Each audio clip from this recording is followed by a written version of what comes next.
जय हिंद, वंदे मातरम। स्वागत है आप सभी का आपके अपने YouTube चैनल जीके जीएस के भंडारा पर। साथियों, आज की इस वीडियो में आरपीएफ कांस्टेबल और आरपीएफ एसआई में पूछे जाने वाले साइंस के अति महत्वपूर्ण प्रश्नों का प्रैक्टिस सेट लेकर के आया हूं, क्योंकि आप लोग जानते हो कि आरपीएफ कांस्टेबल और आरपीएफ एसआई में सबसे ज़्यादा महत्वपूर्ण योगदान है वो साइंस का होने वाला है, क्योंकि साइंस से ही आपके भर्ती परीक्षा में 20 से 25 प्रश्न पूछे जाने वाले। अगर आपने साइंस में अच्छा स्कोर कर लिया तो आपका आरपीएफ कांस्टेबल और आरपीएफ एसआई में सिलेक्शन है होना 100% तय है। तो साथ ही लोग आज के इस प्रैक्टिस सेट को पूरा करना, और प्रैक्टिस सेट को पूरा करने के बाद आपको अपना स्कोर है वो ईमानदारी के साथ है कमेंट बॉक्स में शेयर करना और बताने कि आपने इस प्रैक्टिस सेट को किया, इस प्रैक्टिस सेट में आपने कितने प्रश्न सही किया और ये प्रैक्टिस सेट आपको कैसे लगा। प्रैक्टिस सेट पसंद आए तो वीडियो को लाइक, कमेंट और चैनल को सब्सक्राइब करना ना भूलें। तो पहला प्रश्न है आपके सामने कि पश्मीना ऊन बकरी की किस नस्ल से प्राप्त होता है। तो बताओ ये कौन सी नस्ल से प्राप्त होता है पश्मीना। तो ये चंगथंगी नस्ल से प्राप्त होता है। एक का राइट आंसर हो जाएगा ऑप्शन संख्या डी इस प्रश्न का राइट आंसर है हो जाएगा। प्रश्न संख्या 2 है आपके सामने कि आनुवांशिकता को आनुवांशिक विज्ञान या आनुवांशिकी नाम निम्नलिखित वैज्ञानिक ने दिया। तो ये किस वैज्ञानिक ने दिया था ये आपको बताना है। चारों ऑप्शन आपकी स्क्रीन पर शो रहे हैं। तो ये दिया था डब्ल्यू वाटसन ने। तो 2 का ऑप्शन संख्या डी है वो इस प्रश्न का राइट आंसर है हो जाएगा। प्रश्न संख्या 3 है आपके सामने कि WM स्टेनेल को नोबेल पुरस्कार निम्नलिखित कार्य के लिए दिया गया था। तो बताओ इन्हें किस कार्य के लिए नोबेल पुरस्कार मिला था। तो ये इन्हें मिला था विषाणु को क्रिस्टलीय रूप में प्राप्ति के लिए। तो 3 का आंसर हो जाएगा ऑप्शन संख्या बी। चलिए अगला प्रश्न संख्या 4 है आपके सामने कि नई कोशिका के बनने से संबंधित मुख्य ऊतक है। तो बताओ इसका संबंध है वो कौन से ऊतक से हो जाएगा, बताइएगा। चारों ऑप्शन है वो आपकी स्क्रीन पर शो रहा है। तो नई कोशिका के बनने से जो संबंधित ऊतक है वो है विभव ज्योतक, जिसे हम बोलते हैं मेरिस्टेम। तो 4 का डी ऑप्शन है वो इस प्रश्न का राइट आंसर है हो जाएगा। प्रश्न संख्या 5 है आपके सामने के पृथ्वी पर प्राणी जगत का सबसे बड़ा वर्ग या संघ है। तो बताओ कौन सा है। तो सबसे बड़ा जो वर्ग है वो है आर्थ्रोपोडा वर्ग। 5 का राइट आंसर हो जाएगा ऑप्शन संख्या बी इस प्रश्न का राइट आंसर हो जाएगा।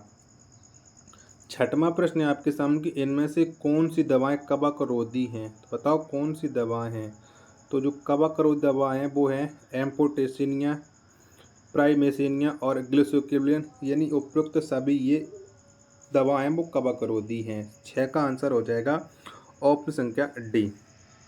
7वां प्रश्न है आपके सामने कि AIDS विषाणु के लिए सबसे ज़्यादा आजमाई गई दवा कौन सी है। तो वो कौन सी दवा है। तो ये है जीडोबुडिन, यानी 7 का राइट आंसर हो जाएगा ऑप्शन संख्या ए इस प्रश्न का राइट आंसर है हो जाएगा। प्रश्न संख्या 8 है आपके सामने कि जीवाणु में गुणसूत्रों की संख्या निम्नलिखित होती है। तो बताओ कितने होते हैं जीवाणु में गुणसूत्र। तो इसमें होते हैं एक गुणसूत्र होता है। 8 का राइट आंसर हो जाएगा ऑप्शन संख्या ए इस प्रश्न का राइट आंसर है हो जाएगा। प्रश्न संख्या 9 है आपके सामने कि अधिकांश आहारों का सबसे बड़ा अंश निम्नलिखित में कौन सा है। तो कौन सा है। तो अधिकांश आहारों का जो सबसे बड़ा अंश है वो है कार्बोहाइड्रेट। तो 9 का राइट आंसर हो जाएगा ऑप्शन संख्या सी इस प्रश्न का राइट आंसर है हो जाएगा। प्रश्न संख्या 10 है आपके सामने कि पादपों में कार्बनिक पदार्थों का परिवहन किसके द्वारा होता है। तो बताओ ये किसके द्वारा होता है। तो ये होता है पोष बहाय के द्वारा, यानी जिसे हम फ्लोएम बोलते हैं। तो 10 का आंसर हो जाएगा ऑप्शन संख्या बी इस प्रश्न का राइट आंसर हो जाएगा।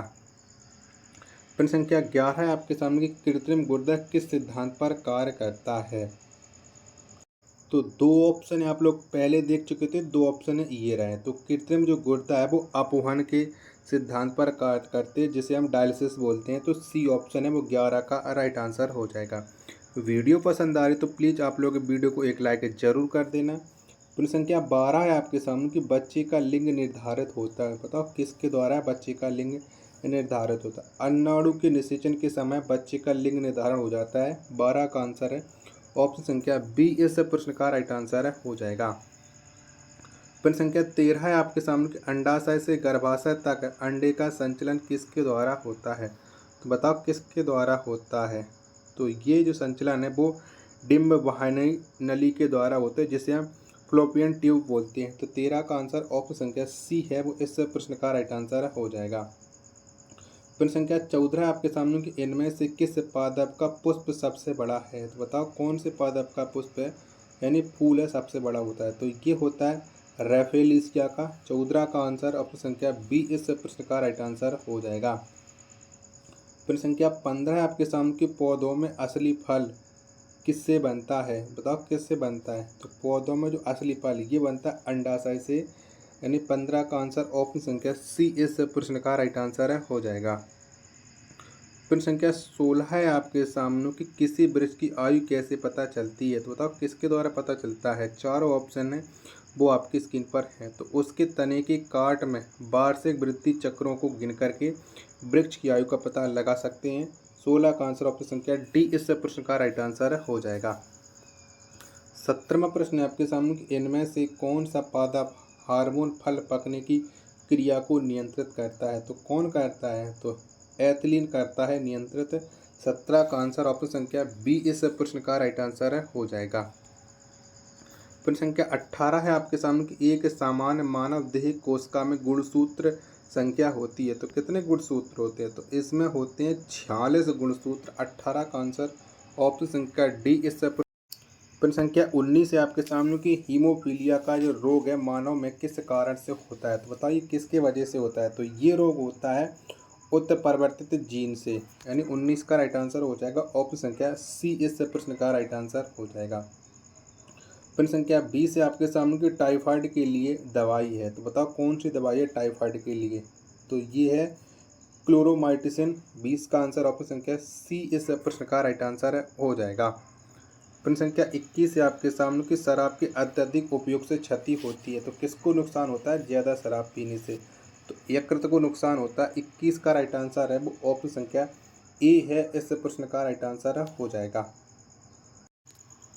प्रश्न संख्या 22 है आपके सामने कि जलोभेद है। बताओ क्या है जलोभेद। तो जलीय पौधा है जलोभेद। 22 का आंसर हो जाएगा ऑप्शन संख्या बी इस प्रश्न का राइट आंसर हो जाएगा। प्रश्न संख्या 23 है आपके सामने कि अंतर्राष्ट्रीय धान अनुसंधान संस्थान कहाँ स्थित है। तो कहाँ पर। तो ये स्थित है फिलीपींस में अंतर्राष्ट्रीय धान अनुसंधान संस्थान। 23 का आंसर ऑप्शन संख्या डी इस प्रश्न का राइट आंसर हो जाएगा। प्रश्न संख्या 24 है आपके सामने की सबसे छोटी जीवित कोशिका है। तो बताओ कौन सी है सबसे छोटी। तो कवक द्रव्य यानी माइकोप्लाज्मा ये सबसे छोटी जीवित द्रव्य कोशिका है। 24 का आंसर ऑप्शन संख्या सी इस प्रश्न का राइट आंसर हो जाएगा। प्रश्न संख्या 25 से आपके सामने की सामान्य अस्थि वृद्धि प्रभावित होती है। तो बताओ किससे प्रभावित होती है सामान्य अस्थि। तो ये प्रभावित होती है वृद्धि हार्मोन से, विटामिन ए से और विटामिन डी से, यानी 25 का राइट आंसर हो जाएगा इन सभी से। ऑप्शन संख्या डी इस प्रश्न का एकदम करेक्ट आंसर हो जाएगा। प्रश्न संख्या 26 से आपके सामने कि निम्नलिखित मछली में सल्क नहीं होते हैं। तो बताओ कौन से मछली में सल्क नहीं होते हैं।